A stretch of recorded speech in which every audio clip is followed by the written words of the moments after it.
burned.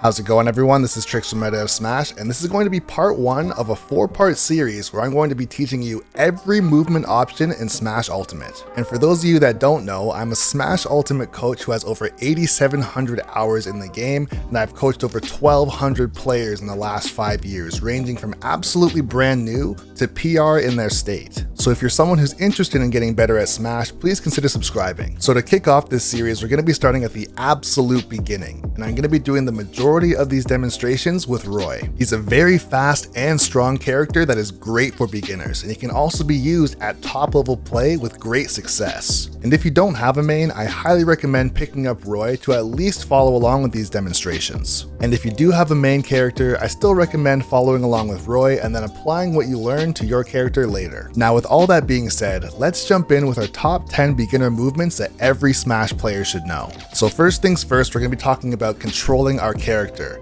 through microspacing and walking. If you're someone who is absolutely brand new to Smash Ultimate, you may have found it very difficult to control your character and you find yourself often overshooting your target or playing slightly out of control. So first, we're going to make sure that we have tap jump off, so when you press up on the control stick, you actually don't do anything. Once you've pressed up on the control stick, you can now rock the stick back and forth without accidentally inputting a dash. This will help you greatly when you're trying to space your moves and make sure that you don't accidentally bump into your opponent. And trust me, it can be extremely frustrating to not be able to control your character and have them go where you want to. As a beginner player, you may have found yourself in situations like this quite frequently, where you have an absolutely huge opportunity to land an attack on an enemy on a platform, but you simply miss. But by microspacing with walking, you can line up your attacks and get stocks much earlier and not prolong the game, or even worse, end up losing the game. So once again, I highly recommend turning tap jump off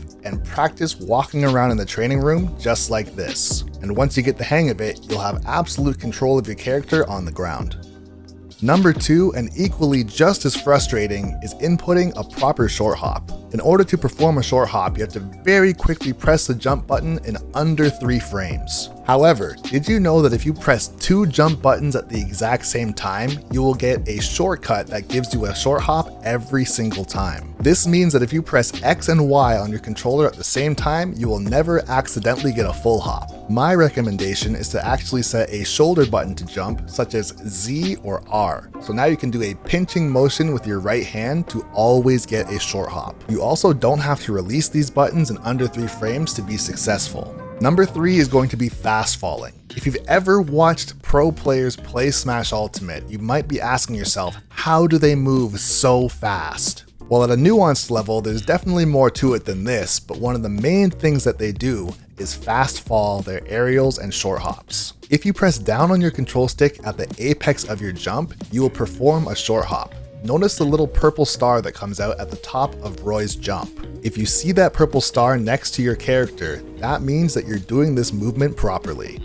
Number 4 on the list is going to be foxtrotting. A foxtrot is simply taking one step or flicking the control stick one time to get your initial dash. Foxtrotting is an extremely powerful movement tool that allows you to weave in and out of your opponent's burst zone. Simply put, this allows you to fake out opponents so they miss attacks. Also, just as important, it allows you to skip the skid animation. This skid animation is extremely slow and can actually cause you to get punished or overshoot when you weren't trying to. So to avoid the skid animation, simply allow your control stick to go back to the neutral position before flicking it a second time. By doing this, you will be twice as fast on the ground. You want to avoid that skid animation as much as possible. And number 5 is going to be another tool that allows us to increase our speed, and that's going to be a shield dash. If you want to dash in on your opponent and immediately get your shield up, continue to hold forward on the control stick after your initial dash and then press shield. So rather than performing a foxtrot where we let go of the control stick and let it go back to the neutral position, instead continue to hold forward and press shield to shield dash. Number 6 is going to be the neutral get up.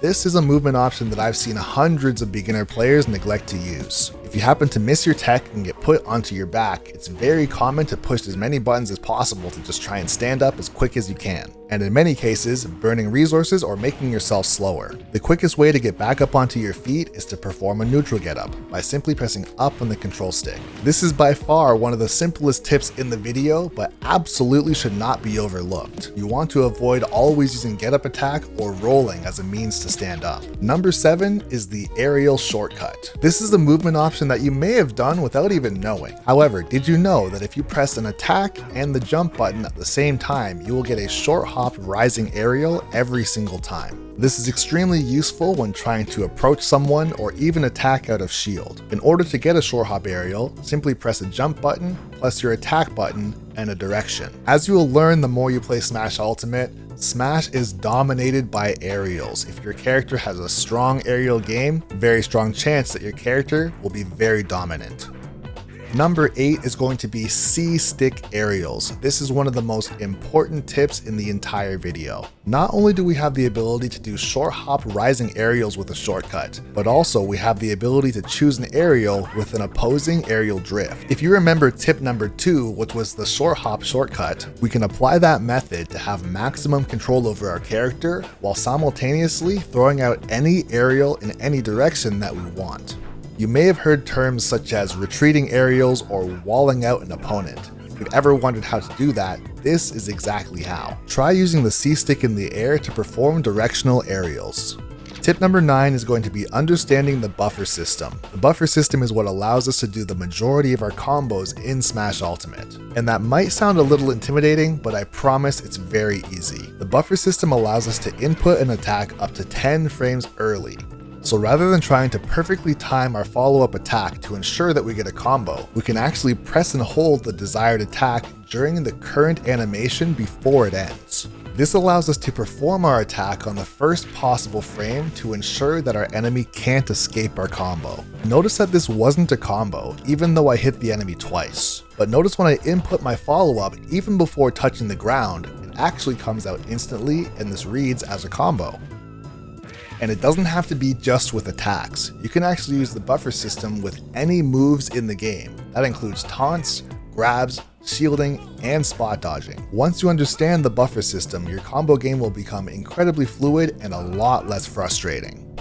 And finally, number 10, and one of the most frustrating things in the game, is falling through platforms. Many players in Smash Ultimate have described platforms as sticky or very annoying to try and get down from. And so most beginner players avoid using stages that have platforms completely, which is a huge mistake. The reason why falling through platforms is so difficult is actually also because of the buffer system. If you try to fall through a platform too quickly after throwing out an attack or an option, you'll simply crouch on the platform, which can be extremely frustrating. So in order to fall through a platform without having this situation happen, you need to ensure that the animation itself is actually complete. Once you are completely finished an animation on a platform, then you can fall through. In other words, this is how to avoid the buffer system so you don't get stuck on platforms.